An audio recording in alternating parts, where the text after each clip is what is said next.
Boa tarde. Antes de começar a apresentação do nosso pré-projeto, eu gostaria de estar apresentando o nosso grupo, que apesar de estar eu aqui apresentando, todos tiveram sua participação e sua dedicação no andamento desse pré-projeto. Eu, Beatriz Almeida da Silva, a Bruna de Souza Silva, o Robson Luiz da Silva, Thaís de Silva de Souza e Samanta Ferreira Viana. O nosso pré-projeto ele vai abordar a importância das práticas de compliance na administração de empresas hoje. O que é compliance? Para quem nunca ouviu falar ou já ouviu falar e não sabe o que significa, compliance é uma palavra de origem inglesa que ela não tem uma tradução para o português.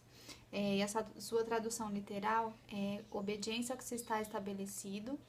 a lei, o contrato e a ciência. Portanto, em qualquer lugar do mundo, em qualquer lugar do país que você for, em qualquer lugar do mundo, essa palavra compliance, quando você ouvir, ela terá esse significado. O significado dela não muda. Então, no Brasil, o termo compliance ele está em conformidade com a lei que nós temos em vigor hoje no nosso país. E o porquê nós escolhemos esse tema?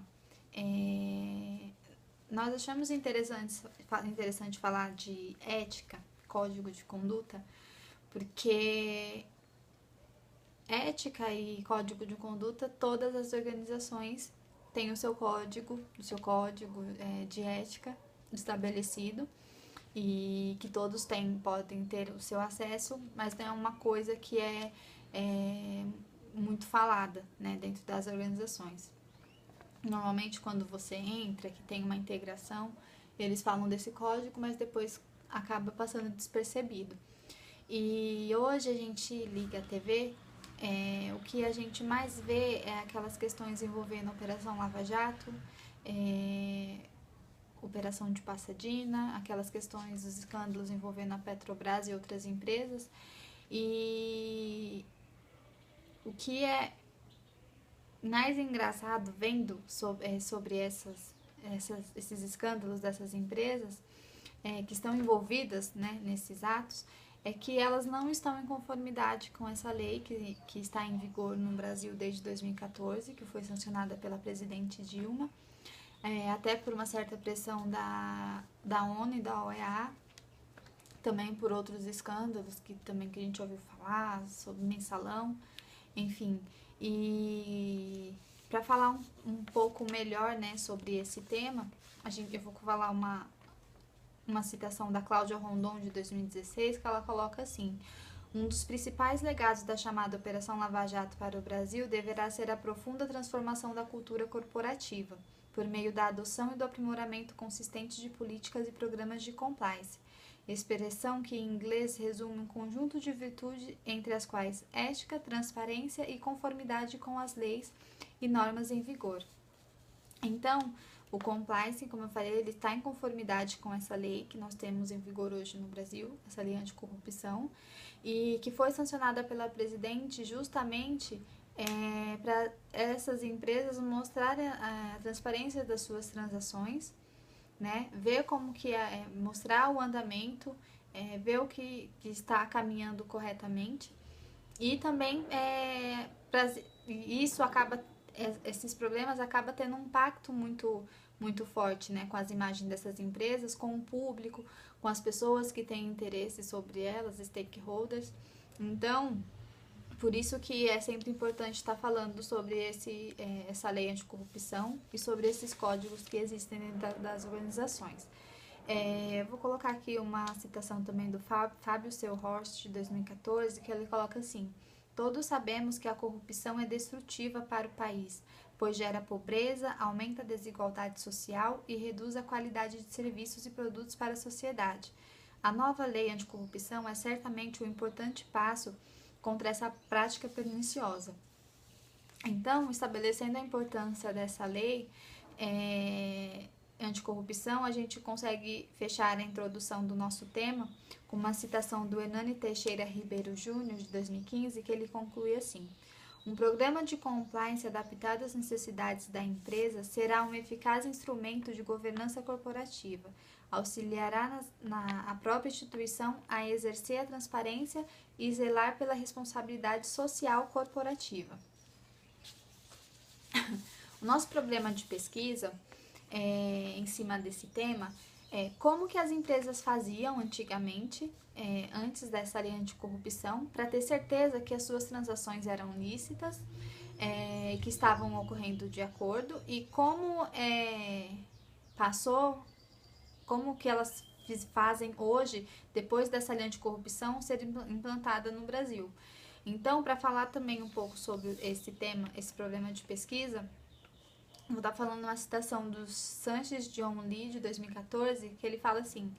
assim, dada a importância do tema e a fim de demonstrar a sua idoneidade em situações de penalidades, as empresas devem adotar práticas internas para coibir a prática de corrupção mediante estabelecimento de programas de compliance.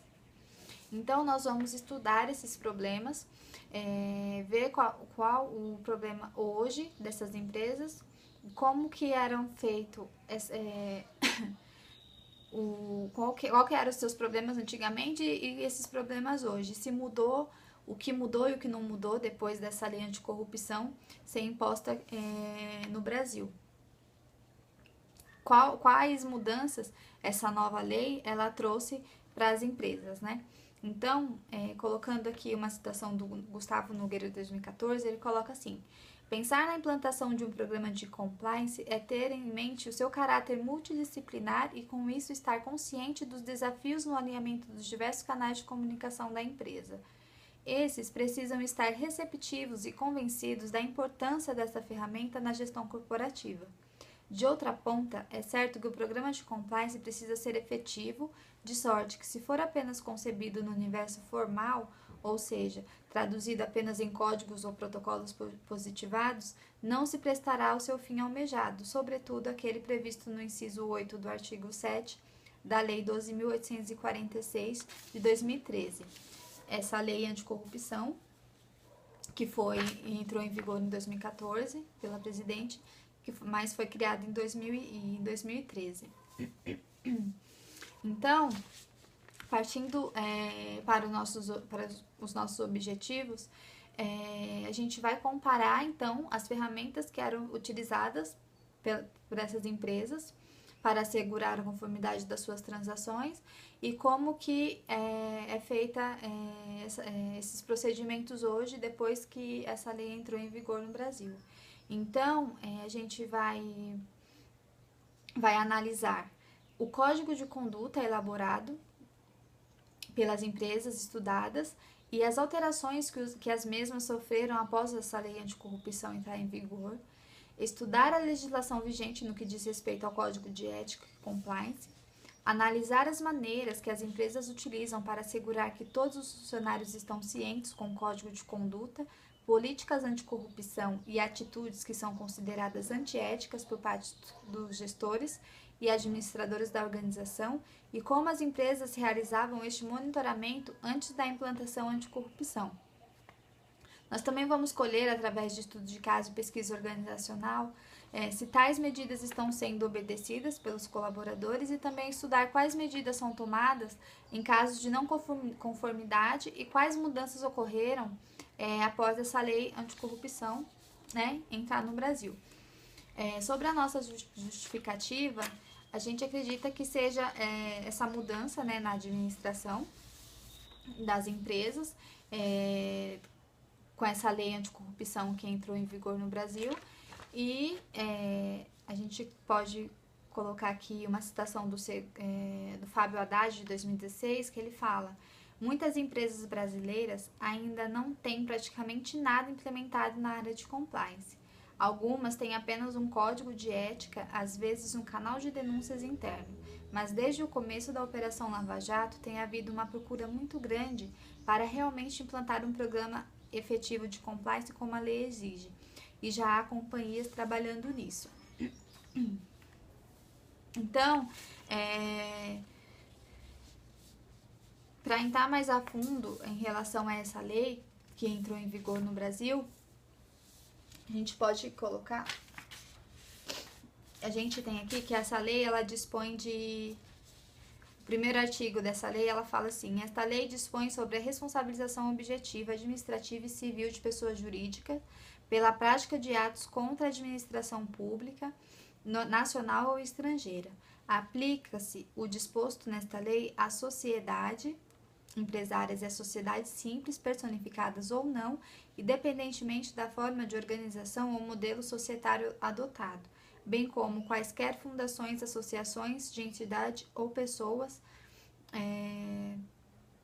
ou sociedades estrangeiras que tenham sede filial ou representação no território brasileiro, constituídas de fato ou de direito, ainda que temporariamente. Então, essa lei ela não foi apenas aplicada para as empresas nacionais. Essa lei ela é uma lei que ela também é colocada para as empresas multinacionais que têm sede ou filial aqui no Brasil, e essas empresas precisam estar em conformidade com essa lei anticorrupção que nós temos hoje aqui no nosso país. Então, a metodologia aqui que nós vamos usar é pesquisa documental, né, que segundo o Ganter de 2006 é análise de documentos, é a variante mais antiga para realizar pesquisa, especialmente no que diz respeito à revisão de literatura. Também uma citação de Godoy em relação à pesquisa documental, que é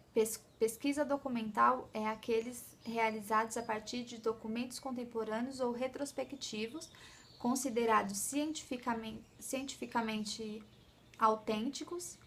têm sido largamente utilizadas nas ciências sociais, nas investigações históricas, a fim de descrever, comparar fatos sociais, estabelecendo suas características ou tendência. Essa é uma citação de Pádua, de 1997. Além dessa pesquisa documental, a gente também fará um estudo de campo, que, segundo o Gil de 2008, pesquisa de campo procura o aprofundamento de uma realidade específica. É basicamente realizada por meio da observação direta das atividades dos grupos estudados e de revistas com informantes para captar as explicações e interpretações que ocorrem naquela realidade. E também, além desse estudo de campo, a gente vai estar fazendo um estudo de caso, que vai ser comparar, né, entre duas empresas que vão ser usadas nessas pesquisas, duas empresas dos integrantes dos grupos. A gente vai estar comparando como que era a questão antes da lei anticorrupção entrar em vigor, a questão que eles usavam no método compliance nessa organização, e como que foi feita depois, o que mudou depois dessa lei no código de compliance dentro dessas organizações. Então,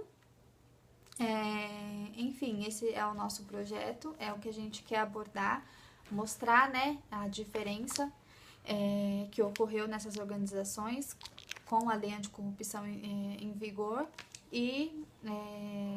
a gente espera obter êxito, né, que a gente acha que isso é um tema muito bom para ser falado, e é isso, esse é o nosso pré-projeto.